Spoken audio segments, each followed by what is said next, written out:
Hello दोस्तों, स्वागत है आपका अपने चैनल एग्जाम इज ऑन पे। तो एक बार फिर से मैं हाजिर हूँ 3 जून 2020 के इंपॉर्टेंट इवेंट्स के साथ। आप वीडियो का एक्सप्लेनेशन ध्यान से देखें क्योंकि वीडियो की लास्ट में आपको 2 क्वेश्चंस के जवाब देने हैं।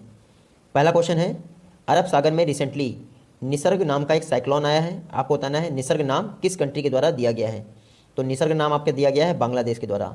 निसर्ग का शाब्दिक अर्थ क्या होता है? नेचर, यानी कि प्रकृति। 2014 में एक तूफान आया था उड़ीसा कोस्ट पर, उसका नाम था फानी। तो फानी तूफान का नामकरण भी बांग्लादेश ने किया था।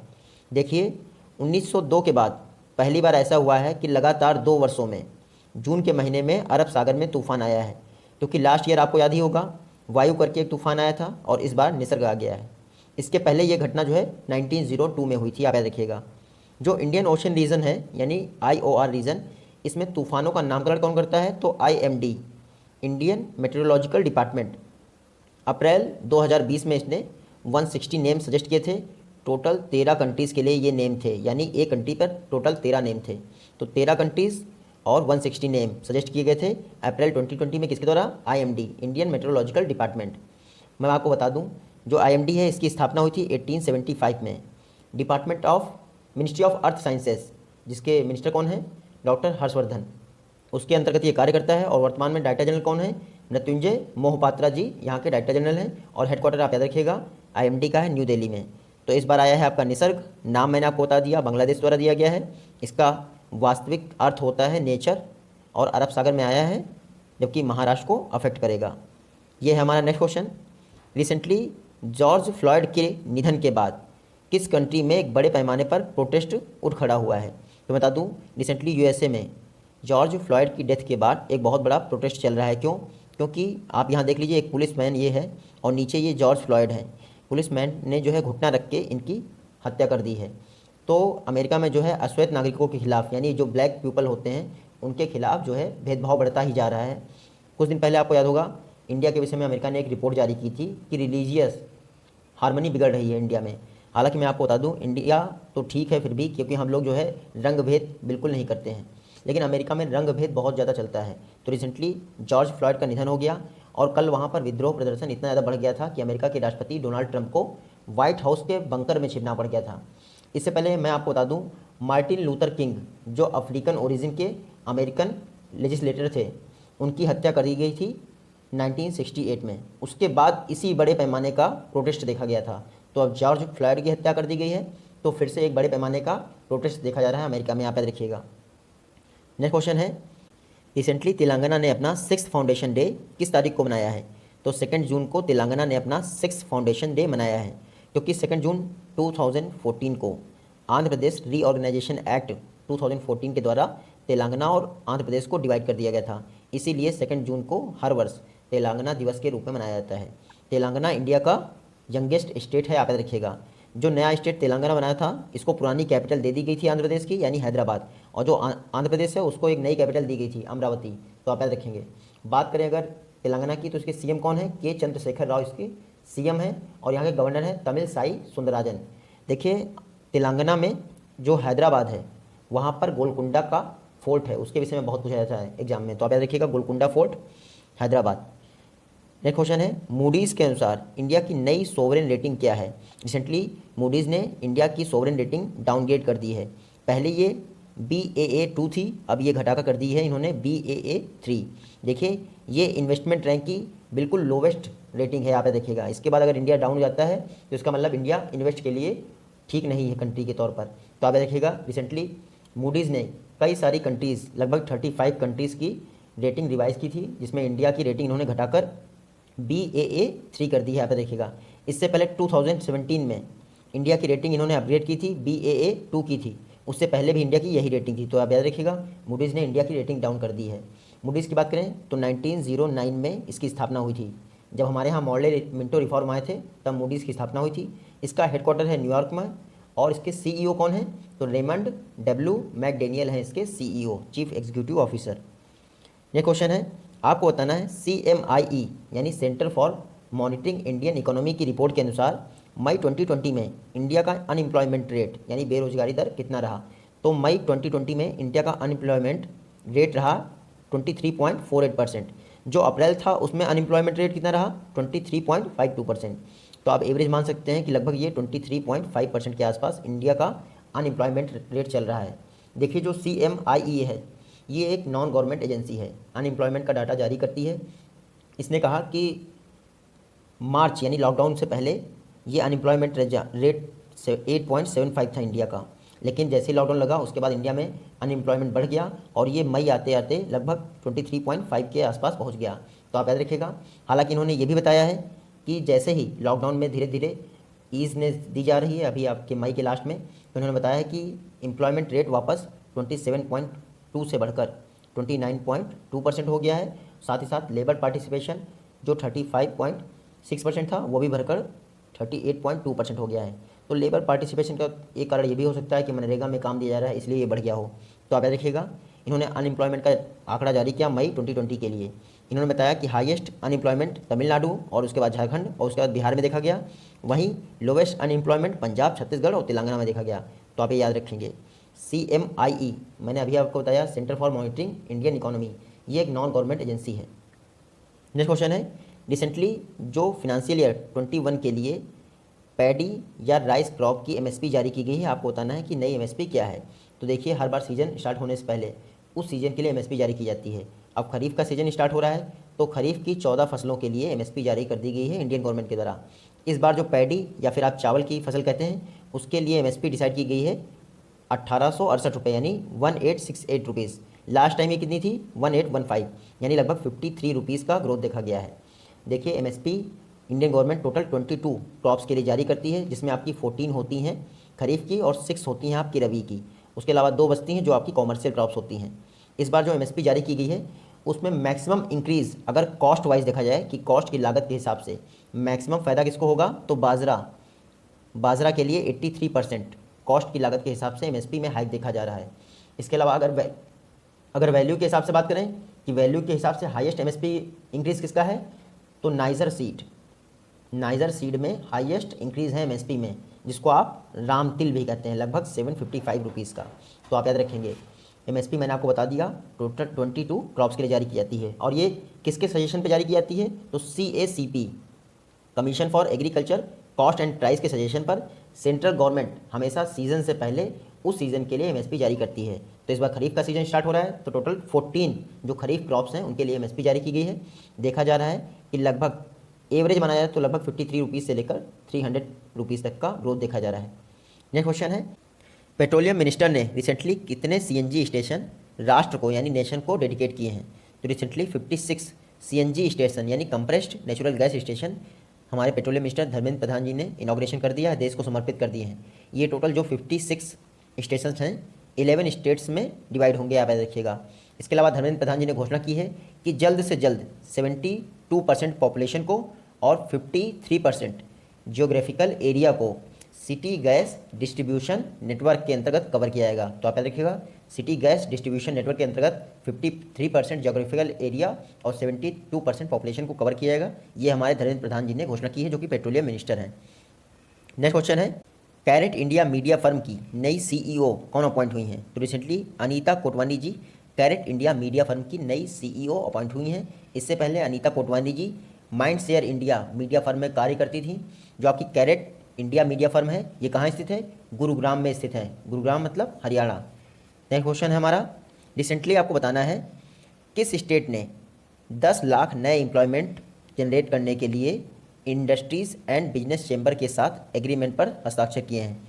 तो 10 लाख नए एम्प्लॉयमेंट जनरेट करने के लिए रिसेंटली यूपी गवर्नमेंट ने इंडस्ट्रीज़ एंड बिजनेस चैम्बर्स के साथ हस्ताक्षर किए हैं।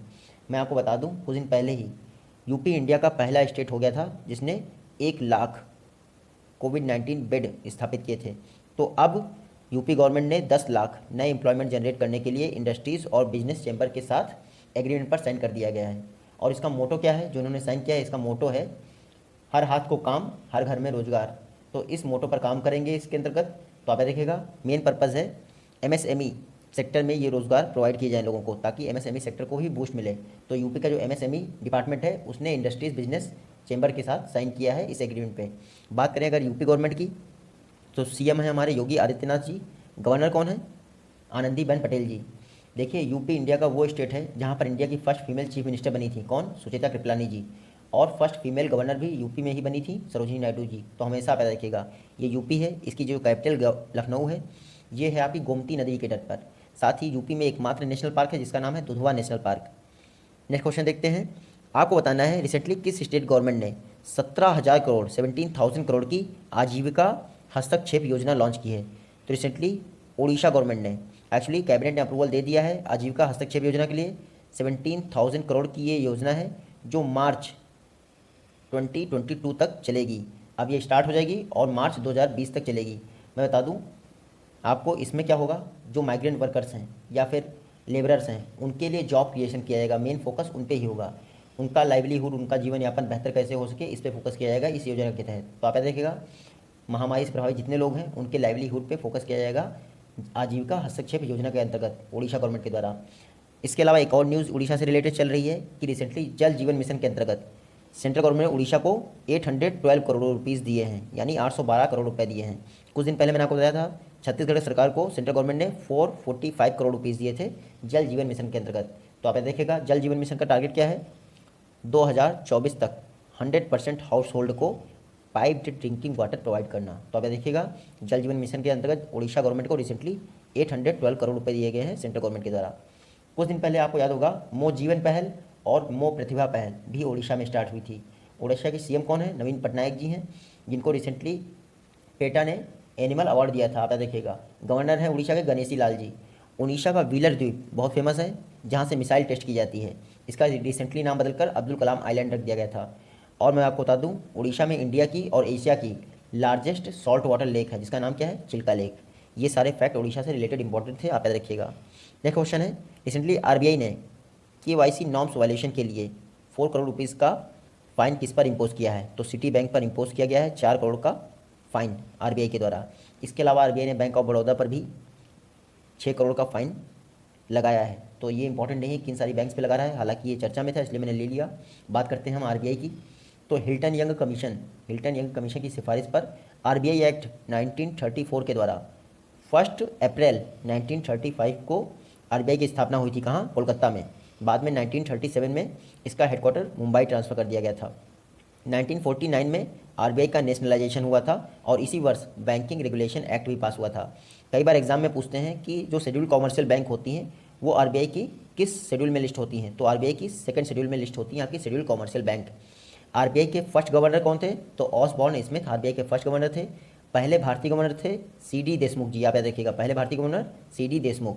वर्तमान में जो गवर्नर हैं वो 25th आरबीआई गवर्नर हैं शक्तिकांत दास जी। तो रिसेंटली सिटी बैंक पर 4 करोड़ का और बैंक ऑफ इंडिया पर 6 करोड़ का फाइन लगा दिया है आरबीआई ने। नेक्स्ट क्वेश्चन है, स्टील मिनिस्ट्री में सेक्रेटरी के तौर पर कौन अपॉइंट हुए हैं। तो रिसेंटली पीके त्रिपाठी यानी प्रदीप कुमार त्रिपाठी जी स्टील मिनिस्ट्री में सेक्रेटरी के तौर पर अपॉइंट हुए हैं। ये 1987 बैच के जम्मू एंड कश्मीर कैडर के आईएएस ऑफिसर हैं, आप याद देखिएगा। इन्होंने बिनोय कुमार की जगह ली है स्टील मिनिस्ट्री में। इसके अलावा इनकी फ़ोटो आप देख लीजिए, ये हैं आपके आरके चतुर्वेदी। इन्होंने department of chemical and petrochemical में सेक्रेटरी की पोस्ट पे कार्य करना स्टार्ट किया है। देखिए इससे पहले P Raghavendra Rao department of chemical and petrochemical के सेक्रेटरी थे, अब हो गए हैं आरके चतुर्वेदी। तो आप याद रखेंगे जो department of chemical and petrochemical है वो ministry of chemical and fertiliser के अंतर्गत आता है और उसके मिनिस्टर कौन है, DV Sadananda Gowda. Next question है हमारा, रिसेंटली गवर्नमेंट ऑफ इंडिया ने WeTransfer file sharing website पर बैन लगा दिया है। आपको बताना है WeTransfer file sharing website किस कंट्री को बिलोंग करती है। तो देखिए ये डच यानी नीदरलैंड की फाइल शेयरिंग वेबसाइट है। इसमें 2 GB तक का डाटा, यानी 2 GB तक के डाटा आप बिना ऐप को डाउनलोड किए ही ट्रांसफ़र कर सकते हैं। देखिए कुछ दिन पहले ही जासूसी के आरोप में कई सारी इंटरनेट सर्विस प्रोवाइडर यानी आईएसपी ने इस जो वेबसाइट है इस पर बैन लगा दिया था। अब हमारी गवर्नमेंट ऑफ इंडिया ने भी इस पर बैन लगा दिया है। तो आप याद रखिएगा वी ट्रांसफ़र नाम की वेबसाइट एम्स्टर्डम नीदरलैंड में इसका हेडक्वार्टर है। रिसेंटली गवर्नमेंट ऑफ इंडिया ने इस पर बैन लगा दिया है।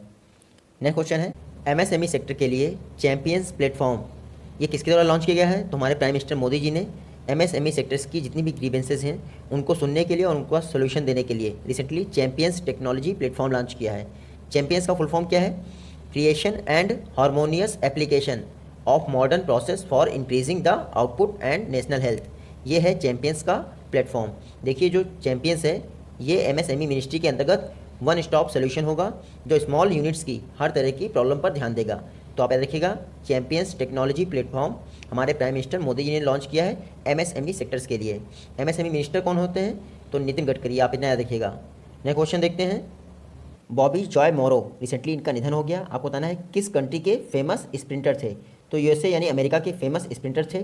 1956 के मेलबर्न ओलंपिक, इसमें इन्होंने 3 गोल्ड जीते थे एक ही मैच में। तो ऐसा करने वाले ये पहले खिलाड़ी बन गए थे किसी ओलंपिक में, एक ही ओलंपिक में 3 गोल्ड जिनके नाम पे थे। हालांकि अब तो कई सारे खिलाड़ी हो गए, जैसे आपके कार्ल लेविस हुए या उसेन बोल्ट हुए, ये कई बार जो है एक ही ओलंपिक में 3-3 गोल्ड जीत चुके हैं। बॉबी जॉय मैरो, इन्होंने अमेरिका को 3 गोल्ड दिलवाए थे अकेले दम पे। कहाँ पे? मेलबर्न ओलंपिक 1956 में। रिसेंटली इनका निधन हो गया। अमेरिकी स्प्रिंटर थे। देखिए एक लोगों का और निधन हो गया है, वो भारत से बिलोंग करते हैं। उनका नाम मैं आपको बता देता हूँ, के.एन. लक्ष्मण। के.एन. लक्ष्मण का निधन हो गया। ये तमिलनाडु में बीजेपी के प्रेसिडेंट रह चुके थे। तो आप याद रखिएगा के.एन. लक्ष्मण तमिलनाडु में बीजेपी के प्रेसिडेंट रह चुके थे। रिसेंटली इनका निधन हो गया। ये तमिलनाडु के चेन्नई के रहने वाले थे, आप याद रखेंगे के.एन. लक्ष्मण। नेक्स्ट क्वेश्चन है, मटेरियलिस्टिक ऑब्जेक्ट को डिसइंफेक्ट करने के लिए अल्ट्रा स्वच्छ नामक डिसइंफेक्शन फैसिलिटी को किसके द्वारा डेवलप किया गया है? तो recently DRDO, defence research and development organisation ने अल्ट्रा स्वच्छ नामक डिसइंफेक्शन फैसिलिटी लॉन्च की है, जिसमें आप मटेरियलिस्टिक चीज़ें डिसइंफेक्ट कर सकते हैं। मटेरियलिस्टिक चीज़ें मतलब जैसे आपकी PPE किट हुई या फिर इलेक्ट्रॉनिक गैजेट्स हुए या फैब्रिक्स हुआ, ये सारे आप इस अल्ट्रा स्वच्छ नामक चैम्बर में जाकर डिसइंफेक्ट कर सकते हैं। इसमें देखिए 2 लेयर ओजोन टेक्नोलॉजी यूज़ की गई है, जो ऑक्सीडाइजेशन के मेथड से डिसइंफेक्शन का कार्य करती है। तो आप देखिएगा अल्ट्रा स्वच्छ एक डिसइंफेक्शन फैसिलिटी है जिसको DRDO ने डेवलप किया है। DRDO की बात करें, defence research and development organisation, 1958 में इसकी स्थापना हुई थी। डिफेंस मिनिस्ट्री के अंतर्गत ये एक रिसर्च एंड डेवलपमेंट ऑर्गेनाइजेशन है। इसका मोटो क्या है? बलस्य मूलम विज्ञानम। इसके चेयरपर्सन आप याद रखिएगा G. सतीश रेड्डी, इस समय इसके चेयरपर्सन है और इसका हेडक्वार्टर है न्यू दिल्ली में। PM स्वनिधि स्कीम किस मिनिस्ट्री के द्वारा लॉन्च की गई है? तो recently ministry of housing and urban affairs ने PM स्वनिधि स्कीम लॉन्च की गई है। देखिए इसका फुल फॉर्म क्या है? प्रधानमंत्री street vendors Atmanirbhar Nidhi. Scheme का पर्पज़ क्या है? देखिए मार्केट में 5000 करोड़ तक की लिक्विडिटी को इन्फ्यूज़ करना इस स्कीम का पर्पज़ है। इसके अंतर्गत जितने भी स्ट्रीट वेंडर्स हैं उनके लिए माइक्रो क्रेडिट फाइनेंसिंग उपलब्ध करवाई जाएगी, जिससे वो अपना जीवन यापन बेहतर तरीके से कर सकें।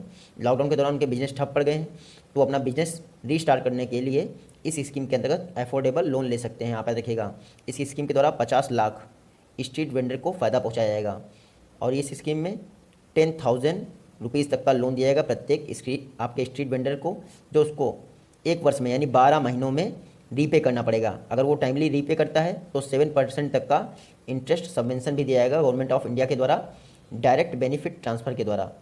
तो आप देखिएगा यही है आपकी PM स्वनिधि स्कीम। मार्च 2022 यानी 2022 तक ये स्कीम चलती रहेगी और इसमें सिर्फ उन्हीं स्ट्रीट वेंडर्स को फ़ायदा मिलेगा जो 24 मार्च 2020 को स्ट्रीट वेंडिंग के तौर पे कार्य कर रहे थे, यानी कि 24 मार्च कट ऑफ डेट है। इसके पहले अगर आप स्ट्रीट वेंडर थे तभी आप 10,000 रुपीज़ तक का लोन ले सकते हैं स्कीम के अंतर्गत। तो PM Svanidhi scheme, ministry of housing and urban affairs, minister कौन है? हरदीप सिंह पुरी। आज का लास्ट क्वेश्चन है, CTAP कोविड-19 टेक्नोलॉजी एक्सेस पूल पोर्टल किसके द्वारा लॉन्च किया गया है? तो recently WHO world health organisation ने CTAP नाम का एक पोर्टल लॉन्च किया है। कोस्टारिका जो एक कंट्री है, रिसेंटली मैंने आपको बताया था 28th नेशन बन गया था वर्ल्ड का जिसने सेम सेक्स मैरिज को परमिट किया था यानी लीगलाइज किया था। तो कोस्टारिका के साथ मिलकर WHO ने CTAP नाम का एक पोर्टल लॉन्च किया है।